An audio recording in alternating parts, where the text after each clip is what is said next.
concerned, not particularly concerned, and I'm sure others share the concerns. In short order, failing the speed and the enlightened age in which we live, we talk about other vaccines that have been well accepted. When I was vaccinated against polio was around for nearly 10 years. When my boys were born in 2001 or 2001, the polio vaccine was around for nearly 5 decades. It's about that.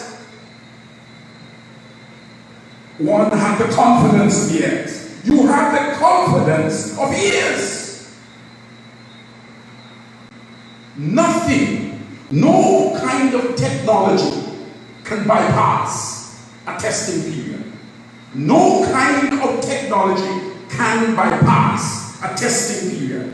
And that's my concern, and that's the concern of many, to include health professionals.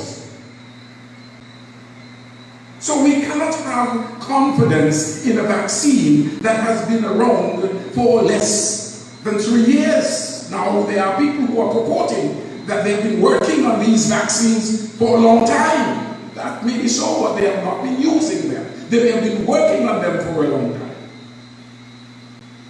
but not using them. It's quite interesting that as vaccines became available to Antigua and Barbuda after much agony and lockdown and the like,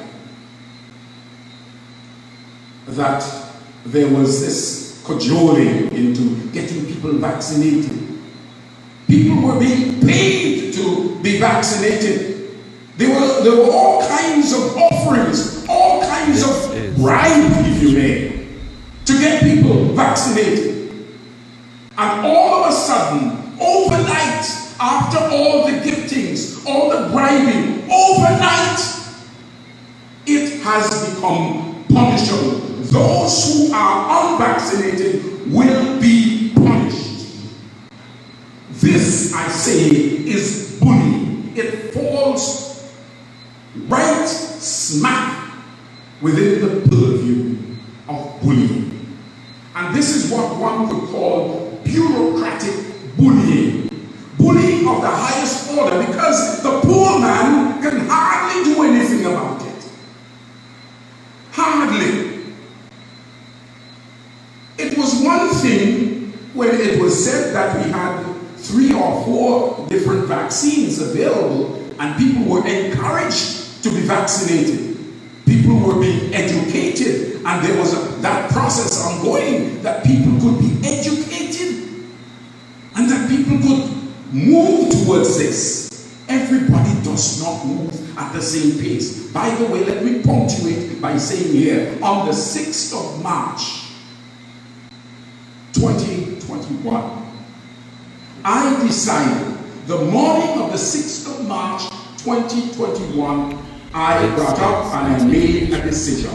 I was turning it over in my mind in many ways, and I'm saying, no, something is wrong here. But then I weighed it in the balance, and I realized there's this argument and all this thing going on about anti-vaxxers and so on and so forth. I said, nobody is going to call me an anti-vaxxer. I realized so many things were happening. And I decided, my Lord himself sacrificed himself for others. And I decided if sacrifice it should be, the 1st of March, 2021 was my boys' birthday. I roused them and I said to them, boys, I am going to receive my first shot of the vaccine, and I'm doing it for you guys. I'm doing it for you, I'm doing it for the rest of the family, because I'm championing the cause here. But I lay myself down as a sacrifice. On the 29th of May, 2021, I received the second shot. I said that in the record show. I've also declared over my body that nothing that enters this body that God has given me enters it would harm it, because I've covered myself by the blood of Jesus Christ. My faith supersedes what goes into my body, anything that has come into my body. My faith supersedes it. I didn't take the vaccine because I thought that the vaccine would save me from COVID-19. My faith helps me along the way. My health keeps me along the way. My immune system helps me along the way. As a matter of fact, my immune system is so much intact that when I got the first shot, my lymph nodes swelled up because my immune system was working. And my immune system was saying, hey, who are you? What's that? And he grabbed it. He said, I'm stronger than you. I'm here to tell you I'm stronger than you. This is Antigua Newsroom. My immune system remains intact. It's given to me by God. And I make sure, and more than ever, I'm making sure I get enough rest, I get enough sunlight, I get enough exercise, I eat right. There are lots of things that God has put in nature that are good for us. Even the very earth. Doing gardening has become a hobby of mine. It is. Staying close to the earth and plants. That's by the way. Just wanted to punctuate that and say that. But what has happened now? Leaving from that arena of allowing persons, especially everybody doesn't make a decision at the same time. And so we're saying, okay, those of you who have opted to take the vaccine, hurrah. Thank you very much. We want to move to what we call herd immunity. Let's move towards it. Those who are hesitant, let's work together. I'll work with you. We will work with you. We want to help you to understand where we need to get. It doesn't make sense, this level that we've reached. It's bureaucratic bullying. If you never heard that word before, let it enter the textbook from today. Bureaucratic bullying. And it must stop. It must stop. I want to quickly just alert you, Honorable Prime Minister. This is Ministers of Government, health authorities all, and especially health authorities. Some of you do know this, relative to the kinds of things that will happen to people, the mental anguish that will fall on people if this measure is activated. I understand it is being said that come Monday the 20th of September 2021, unvaccinated persons under the umbrella of the government, if you have a government job or you are anyway aligned with the government, come the 20th of September, if you are not vaccinated, stay home. Stay home. Don't report for work. Don't. That's what they're saying.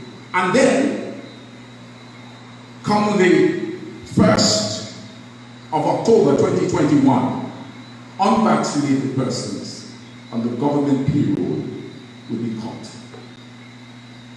I say to you, this kind of measure will bring on to this country greater economic hardship.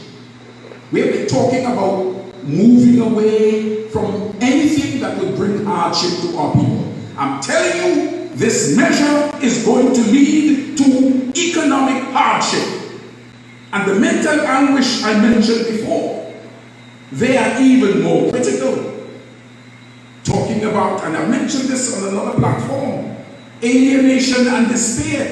How are you alienating people? When you alienate people, they're going to be overwhelmed by despair. You know what is going to happen? We have had 4 suicides in this country in short order already. 4 suicides. Do you know what you're doing to the people of this country? Do you know? Do you know? Do you know? Anger issues are going to become prevalent. Anger issues diabetes, lead to depression, lead to alcoholism and drug abuse. This government gave permission for people to be able to have on their person 15 grams of marijuana. You know how many grams of marijuana people are going to be consuming, and what is going to happen when people don't even have the money to get the marijuana to smoke?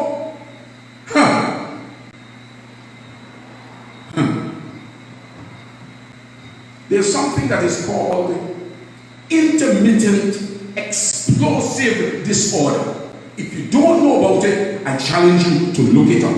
Intermittent explosive disorder. This is going to cover this country if we're not careful. Grief.